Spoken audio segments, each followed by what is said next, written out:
안녕하세요. 텍스엠의 핵심을 기주는 세미남 고우성 PD입니다. TSMC가 촉발시킨 반도체 공정 개선을 위한 디지털 트윈 활용은 이제 반도체 제조기업들 간의 경쟁력의 필수 요소로 자리 잡아가고 있습니다. 개별 반도체의 내부 공정에 상세한 것은 기밀이라 알 수 없지만 반도체 산업의 공통적인 프로세스들에서 어떻게 디지털 트윈을 적용할 수 있을지 삼성전자의 반도체 공장 시공 및 운영에 디지털 트윈을 적용시킨 이한의 조규민 상무와 알아보겠습니다. 기획 단계에서는 투자비 산정을 하고 앞으로의 설계 시공을 위한 데이터를 생성을 해서 전체적인 작업 생산성이나 이런 부분들에 대한 개선을 하기 위한 밑작업들 할 수 있다는 부분이고요. 설계 단계에 가게 되면 결국 제일 중요한 건 설계의 정확도, 그리고 설계가 계속해서 변경하기 때문에 변경된 것들에 대한 실시간 추적할 수 있는 트윈 모델 만들고 설계가 끝나면 이미 트윈이 만들어져 있겠죠. 그리고 시공 단계에 들어가면 그 만들어진 트윈을 가지고 시공 관리를 하고 실적 관리를 하고 제대로 시공되는지를 점검해 볼 수 있고 또 2D와 3D를 계속 연결해 가면서 시공과 앞으로 운영 단계에서도 계속해서 설비들이나 배관들에 대한 관리 지침 만들 수 있다는 거죠. 그리고 제조 운영에 들어가게 되면 제조 수율 향상을 포함한 다양한 시뮬레이션들과 효율성에 대한 부분도 하지만 아까 말씀드린 대로 이 시설을 운영하는 데 있어서의 굉장히 효율적인 것들을 만들 수가 있고 또 그런 의미에서의 스트리밍이나 시뮬레이션까지 해낼 수가 있게 됩니다. 좀 전에 언급된 배관 설계와 시공이 특히 반도체 공정에서 중요한 포인트로 가는데 왜 그럴까요?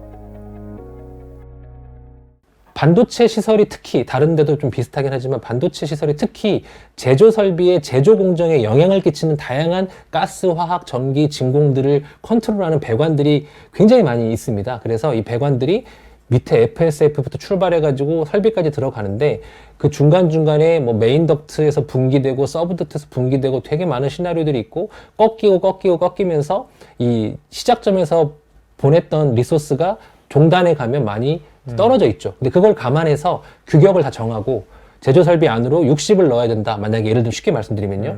이 시점에서는 100을 쏘면 분기하다 꺾이다 보면 60이 들어와 해서 이 시점에서도 물리적인 센싱과 밸브로 체크를 하게 돼 있고 이 종단에서도 설비의 종단에서도 현재 들어오는 가스량, 가스 압력이나 이런 걸 다 평가를 하고 센싱을 하고 있는데 봤더니 60인데 뭐 40으로 들어오고 있다. 이러면 제조 성능도 떨어지지만 안전에도 문제가 있을 수 있어요. 그러면 분명히 시작과 끝 사이 어딘가에서 변수가 발생했을 텐데 이런 것들을 알아내기 위한 센서 부착만이 답이 아닌 여러 복합적인 이유가 있습니다. 그래서 이런 부분들을 전체 구성이 이미 디지털 트윈으로 되어 있을 것이고 배관까지 다 트윈이 있기 때문에 이 구조역학적인 구성은 다 끝났고 그러고 각 배관별로 가스, 화학 이런 것들 각각의 개별적인 어떤 물리적, 화학적 특성을 모델을 잡고 그러고 나면 마치 CFD처럼 흘려보낼 수가 있게 되는 부분이 있고요. 그런 부분들을 잘 배관 변경 사항까지 자동 감지하고 변경 사항을 다시 리어셈블링 할 수 있는 모델까지 들어가게 되면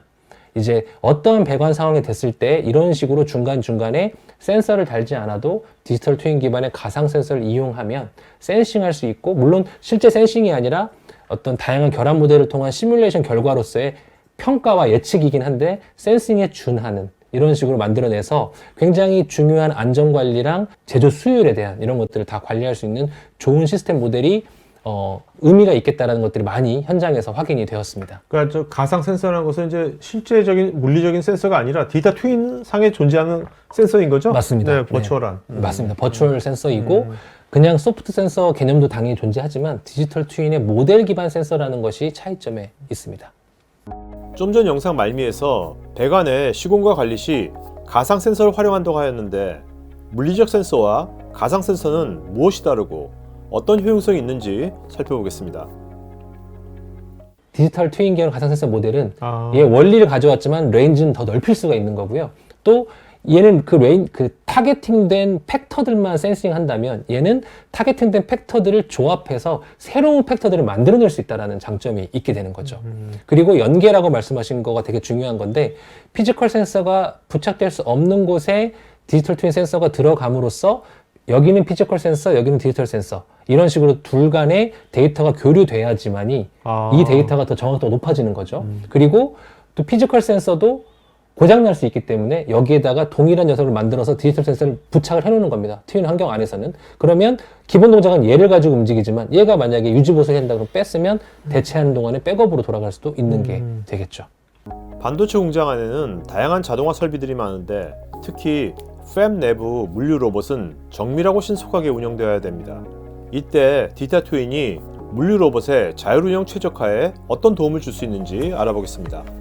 반도체 공장 팹 시설 안으로 들어가게 되면 웨이퍼 아까 말씀드린 8대 공정에 해당하는 공정 설비들이 있지만 공정과 공정 간에 이동하기 위한 제조 라인 안에서의 물류 시스템들이 물류 로봇들이 있습니다. 아래쪽 그림에 있는 것처럼 OHT나 스토커나 OHS, RGV와 같은 천장에서 빠르게 고속으로 움직이면서 웨이퍼나 중간 단계의 자재들을 실어 나를 수 있는 저런 것들이 있는데 저런 부분들이 굉장히 고속과 자동화랑 하드웨어 인프라들이 잘 돼 있습니다. 그리고 자체적으로 시나리오를 세워서 시뮬레이션도 잘 돼 있는데 이런 부분들에서 디지털 트윈이 들어가게 되면 어느 부분이 개선되냐면 자율성에 대한 부분입니다. 자동차 주행도 우리가 자율주행이라는 말을 하는 것이 결국 특별히 예상되지 않는 상황이 왔을 때 어떻게 운전적인 측면에서의 변화를 자동으로 해주느냐 아니면 내비게이션 측면에서도 사고가 났으면 우회 경로를 뽑아내는 것처럼 마찬가지로 OHT도 고장이나 사고가 났을 때 다른 애들이 멈춰버리면 자동 시스템은 그냥 멈출 뿐이고 매뉴얼로 와서 새롭게 조치를 해야 되는 거잖아요. 근데 자율성이 들어가면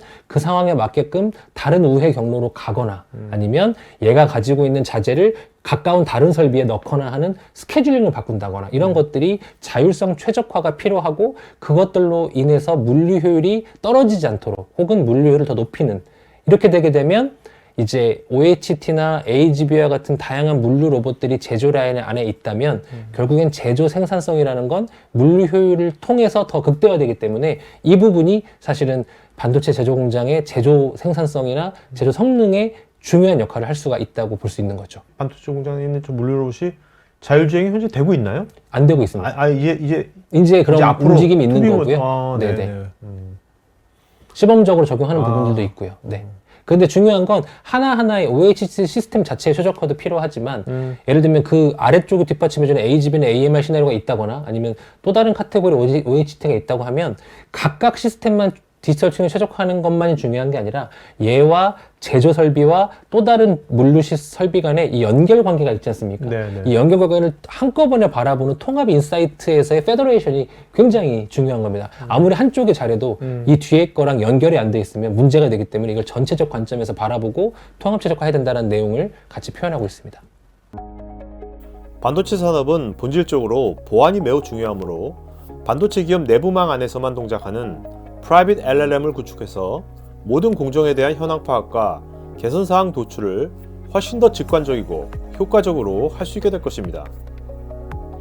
반도체나 이런 제조시설 같은 경우에는 수십 년 동안의 양질의 제조 데이터들과 이거에 연결된 기간계 시스템들 데이터들이 있을 텐데 그런 것들을 학습하고 또 이 작업자나 관리자들의 이 질의 수준에 대해서 자연어 처리를 보강해주는 LLM의 인풋 아웃풋 역할을 해주게 되면 보시는 바와 같이 리포트 템플릿을 연동해서 원하는 리포트를 한 방에 만들어내는 것 아니면 2D, 3D와 그 연계해서 내가 필요한 데이터를 직관적으로 찾아낸다거나 아니면 오른쪽과 같이 현재의 디지털 트윈 모델에서의 실시간 데이터 그리고 지금까지 쌓여있는 제조 데이터 이런 것들을 결합해서 앞으로의 다양한 조건별 예측을 뽑아볼 수 있다는 거죠.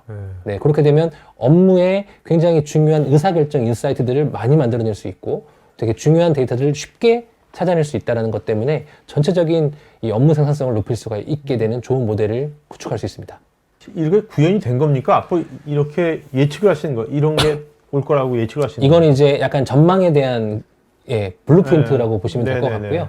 이제 내년 정도에는 충분히 이런 부분들이 실증화될 거라고 보여지고 참고로 반도체나 제조 산업에서는 저희 사례로서는 없지만 이제 건축 산업 분야에서 저희가 이 시스템을 만들기 위한 설계 컨설팅을 현재 진행 중에 있어서 그 분야 건축 분야에서의 실제 사례도 내년에 만들어질 것이고 그걸 토대로 다양한 산업의 확장을 해나갈 수 있을 것으로 보고 있습니다.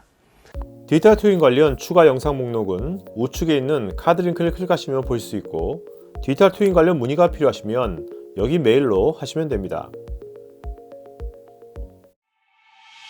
테크 전문 채널 토크화이트에서는 제조 DX 관련 다양한 전문가들과 언제든지 상담하고 소통할 수 있는 구해조 매니팩처링이란 공간이 있습니다. 구글에서 한글로 토크IT 치시거나 우측 상단에 링크를 클릭하시면 됩니다. 여러분의 좋아요와 구독은 컨텐츠 제작에 큰 힘이 됩니다.